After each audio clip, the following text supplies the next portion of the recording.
Eh, Ustedes recuerdan que la semana pasada estuvimos guiando algunas palabras, algunos textos en el Evangelio de Juan capítulo 3. Y vamos a tomar a manera de resumen lo que la enseñanza del domingo pasado se pudo observar. Y bueno, empieza Jesús su ministerio, está en el capítulo 3, reunido con Nicodemo, que es un hombre que conoce la ley, la enseña, es un fariseo, quiere decir que es un hombre bajo la tradición judía, muy celoso de Dios. Aunque su teología va a recibir en esta ocasión de parte de Jesús de Nazaret un cambio, porque no tanto es la teología judía, sino la teología correcta de parte de Dios. Y en esa reunión, recuerdan que le explica a Jesús a Nicodemo que habría que nacer de nuevo. Pero ¿cómo es eso?, decía Nicodemo. ¿Podrá un hombre ya mayor regresar al vientre de su madre y volver a nacer? Y Jesucristo le dice que no habla de ese nacimiento. E incluso le dice a Nicodemo, ¿cómo tú, siendo maestro de la ley, no entiendes este tema? Entonces, retomando esto, hoy empezamos nuestro mensaje a partir del verso 13. Del verso 12 de Juan capítulo 3. Jesucristo está hablando y le dice a Nicodemo, si os he dicho cosas terrenales y no creéis, ¿cómo creeréis si dijeras las celestiales? Nadie subió al cielo, dice el verso 13, sino el que descendió del cielo, el Hijo del Hombre que está en el cielo. Entonces, para mayor comprensión del nuevo nacimiento, quien lo está explicando es Jesús de Nazaret, que es el Verbo hecho carne, quien conoce a Dios Padre y lo está anunciando aquí a Nicodemo y a los discípulos. Entonces, ¿qué es lo que pasa? Que si cerramos nuestra mente a que solamente yo puedo interpretar y el Evangelio es a mi forma de ser, no estoy entendiendo el reino de los cielos. Tenemos que escuchar la expresión de Cristo Jesús. Y lo que está diciendo Cristo Jesús es que el nuevo nacimiento es una manifestación que proviene de la salvación. Se puede ver que el nuevo nacimiento es un acto soberano de Dios por medio del cual implanta el principio de vida en el ser humano. Nos hace partícipes de una nueva naturaleza. ¿Y esto para qué? Para que podamos responder al llamado eficaz y vivir como una nueva criatura para Dios. Nicodemo debe entender que es un nuevo nacimiento, una nueva era. ¿Y a qué se refiere Cristo con esto? Que a través del Espíritu de Dios se va a realizar estos nuevos nacimientos, pues se trata de un asunto espiritual. Y para poder comprenderlo de mejor manera, debemos saber que la salvación, lo que le está enseñando Jesús a Nicodemo y a sus discípulos, la salvación es una idea de Dios, es un plan de Dios, sustentado por Dios y ejecutado por Dios y solamente por Dios. Si pasamos al verso 14 de este capítulo 3 de Juan, Jesús sigue hablando y dice, y como Moisés levantó la serpiente en el desierto, así es necesario que el Hijo del Hombre sea levantado. Por supuesto que Nicodemo lo entiende, se está refiriendo al Antiguo Testamento, y vamos a observar a qué pasaje y a qué momento histórico se refiere a esto. Vamos ahora a buscar, por favor, el libro de Números, capítulo 21. Está a un costado del libro de Deuteronomio. Números, capítulo 21. Si no lo puedes encontrar, también nos vamos a apoyar aquí en las pantallas y lo puedas ver. Los versos 8 y 9.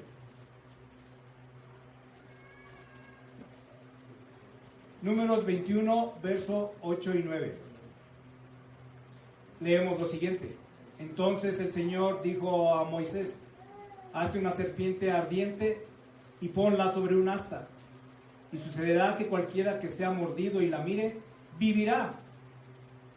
Moisés hizo una serpiente de bronce y la puso sobre un asta, y sucedía que cuando alguna serpiente mordía a alguno, si éste miraba a la serpiente de bronce, vivía. El pueblo de Israel ya está en el desierto. Tiene varios años después de que salieron en libertad de la nación de Egipto. Y Dios los está cuidando. Pero el pueblo empieza a morir porque las serpientes les están mordiendo. Les inyectan un veneno y mueren. Pero ¿saben por qué está pasando esto? Porque el pueblo de Israel le dice a Dios: estamos fastidiados de ti.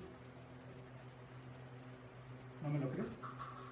El verso 5 de este mismo pasaje, Números 21, el verso 5, leemos lo siguiente. Y dice: y habló el pueblo contra Dios y contra Moisés. Otra vez, despacito. El pueblo habló contra Dios y contra Moisés. ¿Por qué nos hiciste subir de Egipto para que muramos en este desierto? Pues no hay pan ni agua, y nuestra alma tiene fastidio de este pan tan liviano. Yo sé que para ustedes puede ser un poco chocante o hasta incómodo, pero ¿crees que solamente en esa época de la historia ellos tuvieron esa actitud? ¿Crees que el día de hoy a alguien no pueda decirle eso a Dios? Estoy fastidiado de ti. Y Dios dice: ok, la muerte te acecha. Entonces, debido a que les decíamos, la salvación es un plan de Dios, ejecutada por Él, desarrollada por Él y sustentada por Él, va a llevar a cumplimiento. Dios ha prometido que salvaría a su pueblo a través de un Mesías. Y esta es una prefiguración en el libro de Números, capítulo 21, de Cristo, de su muerte en la cruz. Pero entonces, si la muerte nos está acechando, dice: quien pueda ver aquella cruz, aquella asta con esa serpiente, vivirá. Los pasajes que acabamos recién de ver. Y quien sea mordido por esa serpiente, por Satanás, quien pueda observar entonces a esa serpiente en esa asta, vivirá, tendrá vida. Esto es porque Dios está dando la respuesta a los seres humanos. La dio y la está ejecutando. No depende de nosotros, sino depende de Él. Y todo se trata de un mensaje central. La humanidad requiere la ayuda del Hijo de Dios, el Hijo de David, el Hijo del hombre. Esto se ha convertido en un tema de vida o muerte. Regresando al pasaje del Evangelio de Juan, capítulo 3. Evangelio de Juan, capítulo 3. Ahora leemos el verso 15. Jesús sigue hablando. Jesús está en esta reunión con Nicodemo y los discípulos y tal vez algunas otras personas. Juan 3:15 dice: para que todo aquel que en Él cree no se pierda, mas tenga vida eterna. Y Jesús está haciendo hincapié en algo. Nos percatamos que la importancia radica en lo espiritual, en lo eterno. Se trata de salvación por medio de Cristo. Jesús de Nazaret le explica a Nicodemo con sabiduría divina, y eso lo mantiene sorprendido. pues está escuchando palabra de verdad, palabra que da vida, palabra con autoridad como nunca jamás tuvo Dios al mundo, que ha dado a su Hijo unigénito para que todo aquel que en Él cree no se pierda, mas tenga vida eterna. Para los que ya tienen algunos años en el cristianismo, saben que este es el versículo que tal vez más se menciona en muchas iglesias o púlpitos, tal vez en la calle. Existen hasta calcomanías de Juan 3:16. Pero aquí quien está dando esta enseñanza, les vuelvo a repetir, es Jesús de Nazaret. Le está enseñando a Nicodemo que debe de cambiar la forma en que ellos ven. Miren, les voy a platicar el contexto de esto. En esta reunión está este fariseo, que sin duda era de los principales, y está recibiendo una enseñanza muy diferente, porque durante casi 2000 años, 1500, 2000 años, el pueblo judío enseñaba que Dios solo ama a Israel y que es enemigo de las demás naciones. Decían, no, Dios no ama a los de afuera, nada más a mí. Y así fue como lo enseñaron. Entonces, esos maestros de la ley dicen que el Señor rechaza a las demás naciones. En ese momento, los que están junto al Rabí Supremo, que es Jesús, quedan sorprendidos, pues nunca interpretaron la ley de esa forma. Ahora están escuchando que la salvación proviene de Dios y la ejecuta en cualquier nación. A eso le conocemos como gracia. La doctrina de la gracia es fundamental para la salvación, pues Dios no hace excepción de personas, como está escrito en el libro de los Hechos, capítulo 10, verso 34. ¿Por qué pensamos o por qué pensar que Dios no ama a su creación? El cosmos es esta palabra griega que usa el evangelista Juan. Se refiere al mundo o a la esfera humana que es contraria a Dios, pero que alcanzará la salvación. Ese es el mundo. Eso es lo que está explicando Cristo. Ahora, ¿cómo es que la humanidad se perdió? ¿Cómo es que la humanidad es contraria a Dios? Todo esto surge y tenemos que regresar el tiempo hacia Adán y Eva. Adán y Eva fueron creados para vivir, habitar y ser semejantes a Dios, quiere decir ser como los gobernantes de lo creado en este jardín esplendoroso. Tenían todas las bendiciones, todas las tardes tenían la visita de Dios platicando con Adán. Y en el verso de Génesis 2:16, Dios le dice a Adán: puedes comer de todos los frutos de los árboles, excepto de uno, el fruto del conocimiento del bien y del mal, porque el día que lo comas, ciertamente morirás. Y voy a tomar un ejemplo un poco sencillo, pero simple. Yo a este vaso le puedo poner veneno para ratas. Y te digo, tómalo. Pero si lo tomas, vas a morir. Bajo ese aviso, bajo ese anuncio, ¿tú qué vas a hacer? No tomarlo. Pero ¿qué hizo Eva y Adán? Quiero decir, Eva cayó en el engaño, dice Génesis 3, fue engañada, cayó en la trampa, y a su vez el engaño alcanza a Adán. Y aquel anuncio de que el día que lo comas ciertamente morirás, se cumple. La humanidad cae en un problema. Hemos desobedecido a Dios y ahora estamos perdidos, bajo las manos de Satanás, esclavos de las tinieblas. ¿Quién nos salvará? El Mesías prometido. Entonces, Jesús aquí está usando esta referencia para entender eso. Y no solamente va a salvar a algunos miembros que están habitando la región de Israel, no solamente a ellos. Va a alcanzar y cumplir su propósito de salvación en toda nación alrededor del mundo, para que su nombre sea glorificado.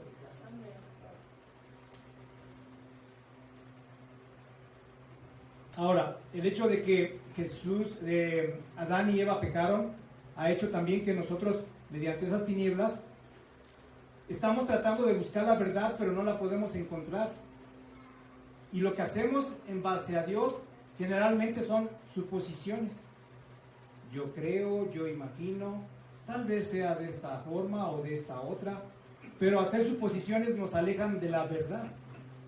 Es por eso que en esta reunión Cristo Jesús viene a poner las cosas en el eje principal, en el centro, para que a partir de ese centro giren todas las cosas. ¿Y quién es el eje principal de la salvación? Cristo. Cristo. Entonces, ya la ley entonces la ley no es esto, la ley nos lleva a Cristo. Y Él al cumplir la ley nos da la salvación. Bueno, no es el tema, pero es necesario explicar un poco esto para entender esa reunión. Jesús de Nazaret presenta el atributo de Dios que lo mueve para otorgar esa salvación. Ese atributo es el amor. Porque de tal manera amó Dios al mundo, amó al mundo. El atributo del amor es lo que mueve a Jesús de Nazaret. Yo iré, Padre. Yo iré a otorgarle salvación. Y lo hago por amor. Así como tú me has amado, yo les amaré. Y los traeré de regreso a ti. Es el atributo del amor. Y hay que entenderlo esto porque el amor es el sello que une a los salvados con Dios. ¿Qué nos une a Dios? El amor. El amor. Lo que está haciendo el Señor es mostrarnos el amor en plenitud por medio de la cruz. Y Cristo es la manifestación divina de ese amor. Es necesario que el Rabí del cielo nos explique el amor para que podamos entender. Porque es un amor que trasciende, un amor que proviene solo de Dios, un amor que nos da salvación y elimina la depravación en nosotros. Continuando con las palabras de Jesús en Juan 3, ahora pasamos al verso 17. Y el verso 17 dice, Jesús nos dice, porque no envió Dios a su Hijo al mundo para condenar al mundo, sino para que el mundo sea salvo por Él. Sí, gloria a nuestro Señor. Y además, también, Cristo mismo está diciendo, Dios no es quien condena. Dios no condena a nadie, sino que Dios al haber otorgado la respuesta y que se está cumpliendo en el Mesías, es lo que las personas necesitan. Miren, Dios ama al mundo con el costoso y desinteresado precio de la redención.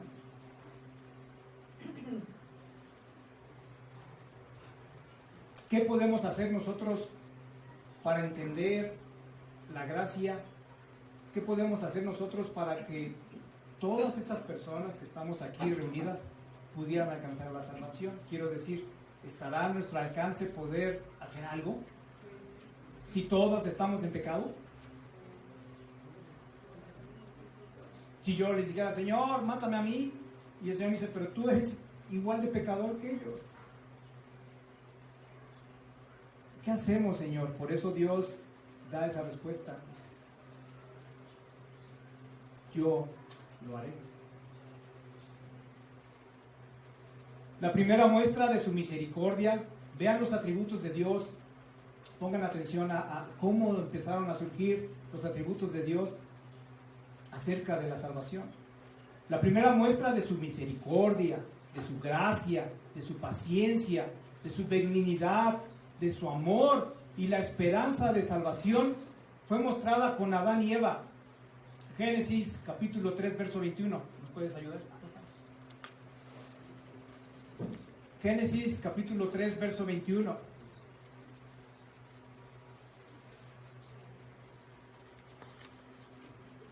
Leemos lo siguiente.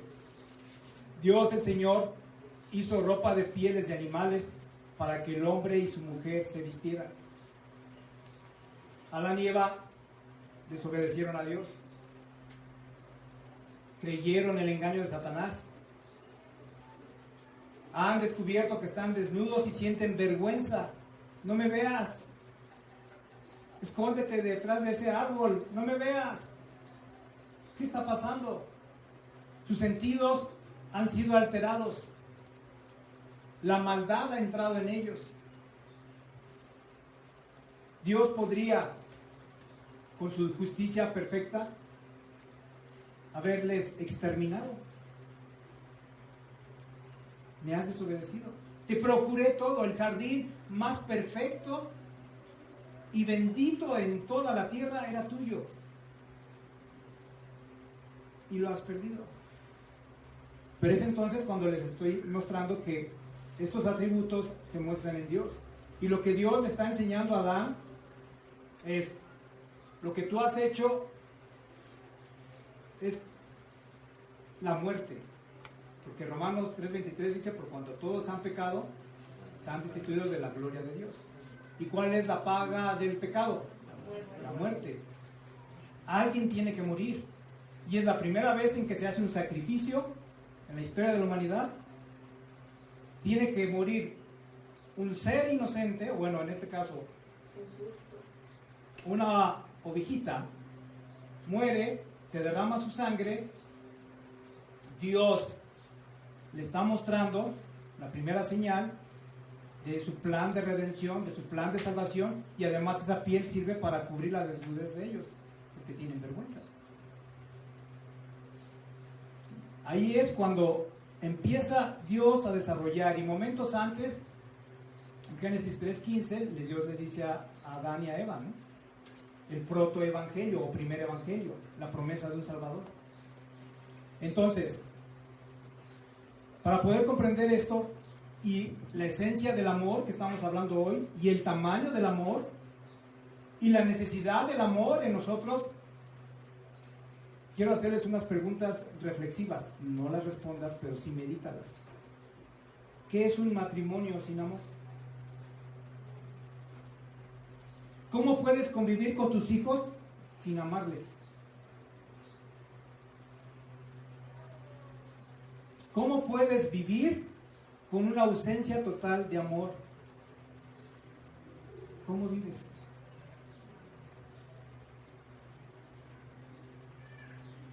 Mis hermanos, y si Dios hiciera justicia pero no tuviera amor, ¿dónde quedaría la esperanza de la salvación? Y si Dios no tuviera amor, ¿dónde quedaría el perdón? ¿Quién nos perdonaría si no hay amor? El apóstol Pablo dice al respecto: el amor de Dios y el amor de Dios a través de nosotros. Primera de Corintios capítulo 13, a partir del verso 1, por favor.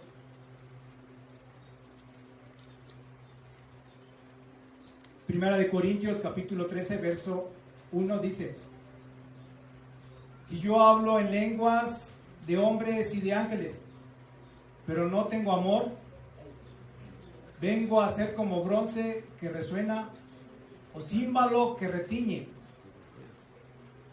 Si tengo profecía y entiendo los misterios y todo conocimiento, y si tengo toda la fe de tal manera que traslade los montes, pero no tengo amor, nada soy.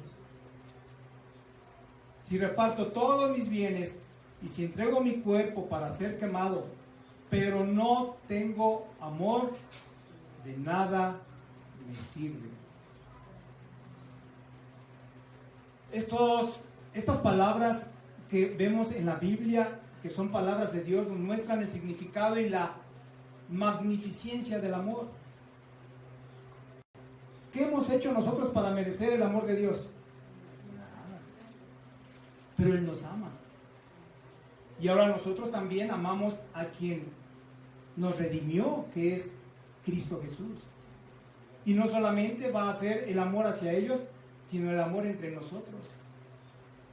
Y Cristo va más allá cuando le llega a decir en esa teología judía que no estaba bien centrada en él, les dice incluso, ama a tus enemigos. Y aquí a nosotros nos enseñaron, si a ti te pegan, pégale. Y si tú vienes golpeado, te vuelvo a pegar. Y Dios me dice, ama a tu enemigo. Voy a hablar de un pequeño suceso que tuve en mi vida. Es la primera vez que lo digo públicamente y espero que sea la única. Pero lo hago para mostrar lo que es el Evangelio, la salvación, el amor de Dios. Cuando yo era pequeño, tuviera tal vez entre 6 o 7 años de edad, tuve un familiar que quiso abusar de mí sexualmente. Estábamos en la casa y bueno, no quiero entrar a detalles, pero pueden entender ese contexto. Y es un familiar al cual le admiran en mi familia. Nos veíamos en las reuniones familiares y todos, oh. Y yo fui creciendo. El abuso sexual no se consumó, gracias a Dios, pero estuvo a punto de. Dios me libró. Pero, ¿cómo crees que creció mi corazón? Yo lo veía en las familiares, yo ya tuve 18, 20 años y decía, maldito, ahora va la mía. Intenta abusar de mí. Y pensaba, y así como lo quisiste hacer conmigo, seguramente lo quisiste hacer con otros pequeños. O lo hiciste ya con otros pequeños.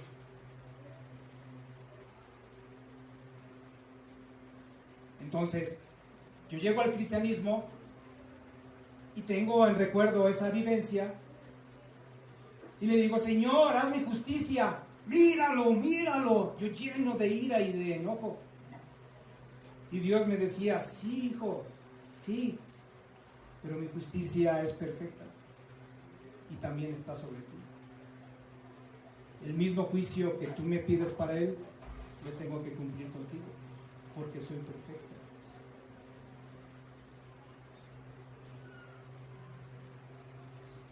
Ah, Señor, pero Señor. Y luego mi pastor que es Cristo Jesús me dice, ama a tus enemigos y ora por ellos. Pero Señor, él, y velo Señor, su doble moral, mi óptica, ¿no? Sí, pero tú también eres pecador y te he perdonado, y con el amor con que te he perdonado, tú lo tienes que perdonar. Y es gracias a la Biblia y a la palabra de Dios y al ver a Cristo en la cruz que digo, Señor, ahora entiendo todo y debo de seguir tus pasos. Me ha salvado y Él también necesita esa salvación. Él necesita de tu perdón. Él necesita escuchar tu voz. Y tuve paz. Y le perdoné. ¿De qué tamaño es la salvación? ¿Por qué Juan 3:16 no debemos de tomarlo tan a la ligera? Y creo que es el versículo que muchos cristianos se saben de memoria. Pero comprenderán la magnitud, la longitud, la profundidad de lo que está escrito ahí. Entonces, por eso, en esta ocasión y en este domingo, esperamos que el Señor nos revele eso. Entonces, retomando el texto, estamos en Juan capítulo 3. Jesús de Nazaret lo hace por amor. El verso 18 dice, el que no cree en Él, no... El que cree en Él. Perdón, ya me estoy aquí brincando. Juan 3:18.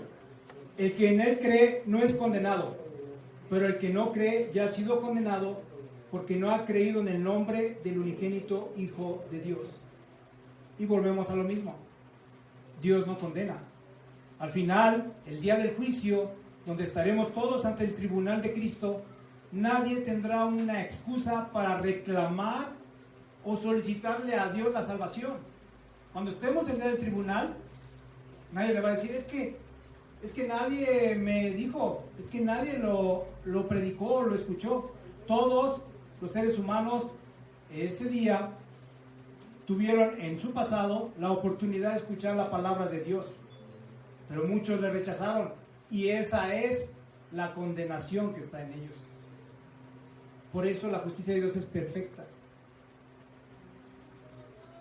Verso 19 dice: Jesús nos estaba hablando, así como a Nicodemo y a sus discípulos, y esta es la condenación, que la luz ha venido al mundo, y los hombres amaron más las tinieblas que la luz, porque sus obras eran malas. Jesús de Nazaret está hablando una verdad que no podemos ocultar. Podríamos decir, yo no soy así, yo no soy malo, y no amo las tinieblas. Bueno, mi hermano, déjame hacerle unas preguntas a tu familia y a tus conocidos sobre tus actos de maltrato. Déjame preguntarle a tu familia y a tus conocidos sobre tus mentiras y tus engaños. Déjame preguntarle a tu familia sobre tus compromisos no cumplidos. Pero lo más importante, déjame preguntarle a tu familia sobre tu falta de amor. Y no eres malo. El Señor conoce tus pensamientos y deseos. Y aún con eso nos atrevemos a decirle, no es cierto. El verso 20 dice, Jesús mismo nos está explicando la situación. Todos los que hacen lo malo odian la luz y no se acercan a ella para que no se descubra lo que están haciendo. Y voy a poner un ejemplo un ejemplo sencillo, pero que es verídico. Los que son infieles los que son infieles a sus cónyuges querrán que las cosas salgan a la luz o que queden en lo oculto.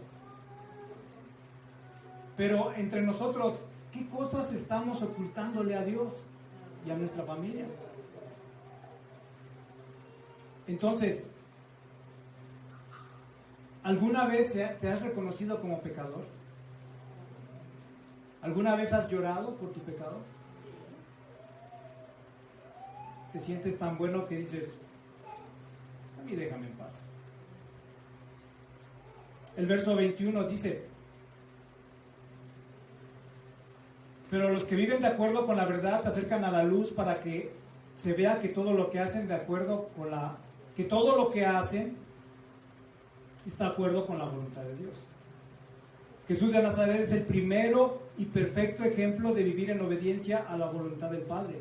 Él es la luz de Dios, la luz que guía y alumbra nuestras vidas.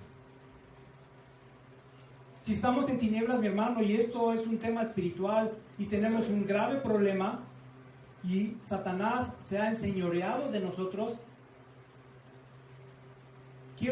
para que lo podamos entender de manera simple, quiero hacer lo siguiente. Te voy a dar un cuchillo, te voy a dar una pistola, la que tú me pidas. Te voy a dar, es más, un avión de guerra. Úsalo y destruye a Satanás. ¿Quién lo logra? Esta es la importancia por la cual Cristo Jesús está dando esta enseñanza y está poniendo todo en su persona. ¿Quién nos dará salvación? Cristo. ¿Quién nos va a liberar de la cárcel de las tinieblas? Cristo. ¿Quién aplastará la cabeza de la serpiente como estuvo prometido en Génesis 3:15. ¿Quién aplastará esa cabeza? Cristo. Y por medio de Él seremos libres de ese yugo de Satanás. Ahora, si somos pecadores y has llorado por tu pecado, o a lo mejor nunca has llorado por tu pecado y nunca te has reconocido como pecador, te invito a que vayamos a un texto, 1 de Timoteo 1:15. El apóstol Pablo dice él ser más pecador que cualquiera de nosotros. En 1 de Timoteo 1:15 dice: fiel es esta palabra y digna de toda aceptación, que Cristo Jesús vino al mundo para salvar a los pecadores, de los cuales yo soy el primero. Yo oro, mis hermanos, que el Señor nos revele el pecado en nosotros y que después puedas decir como Pablo: de los pecadores yo soy el primero. Y no nos escudemos buscando el pecado. Las personas que no quieren reconocer ser pecadores comparan su pecado con el de las otras personas. Ah, mira, Chapo Guzmán, no, ese es peor que yo. Ah, mira, los que están en la cárcel, esos sí son unos malditos. Yo no. Ah, mira, mi vecino, pobre diablo, yo no soy como él. ¿Lo comprenden ahora? Pero Pablo, ¿qué dice? De los pecadores yo soy el primero. Y continuando en este texto, en 1 de Timoteo 1, 16 y 17 dice: no obstante, vean el prodigio de la salvación.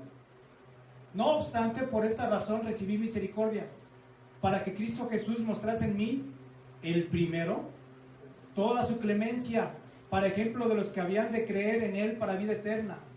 Por tanto, al Rey de los siglos, al inmortal, invisible y único Dios, sean la honra y la gloria por los siglos de los siglos. Amén. Amén, mis hermanos. La importancia de este texto de Juan 3:16, pero estudiado y comprendido conforme a la palabra de Dios, no es cualquier cosa. No es salir a la calle, y lo digo con todo respeto para las personas que lo hacen, porque tal vez la manera en que ellos necesitan pues es estudiando la Biblia, pero hay personas que salen a la calle, Juan 3:16, y le dicen a un inconverso, ¿verdad? Porque de tal manera amó Dios al mundo que ha dado su Hijo unigénito para que todo aquel que en Él crea no muera mal, pero tenga vida eterna. Y las personas se quedan, ok.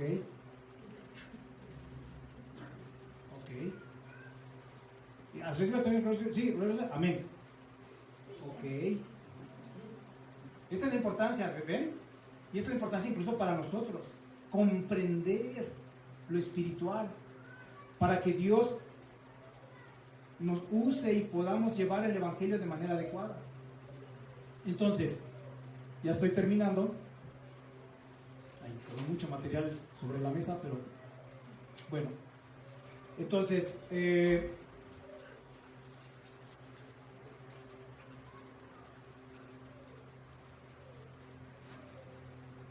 nos quedamos en el verso 20 de Juan 3 y leemos el 20 y el 21 que dice: porque todo aquel que hace lo malo aborrece la luz y no viene a la luz para que sus obras no sean reprendidas, mas el que practica la verdad viene a la luz para que sea manifiesto que sus obras son hechas en Dios.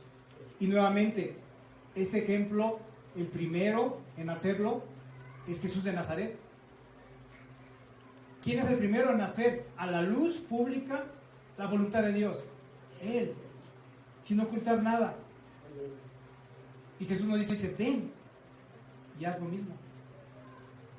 ¿Sí? Deja las tinieblas. Yo he vencido a las tinieblas.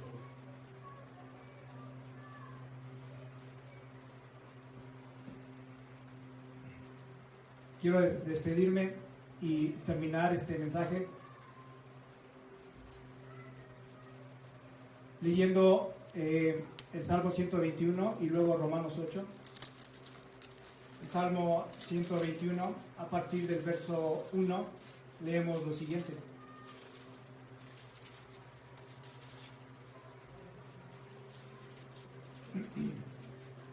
Dice, alzaré mis ojos a los montes.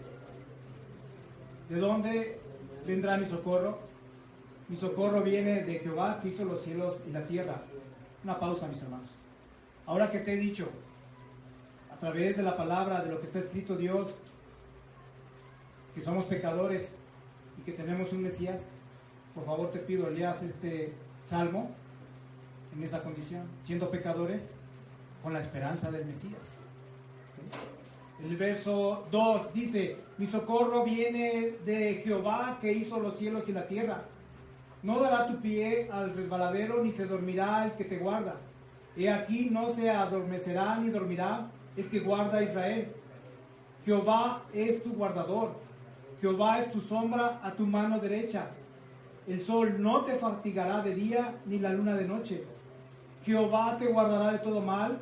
Él guardará tu alma. Jehová guardará tu salida y tu entrada, desde ahora y para siempre. Y todos decimos, amén. Y ahora vamos rápido a Romanos 8, la carta a los Romanos, capítulo 8.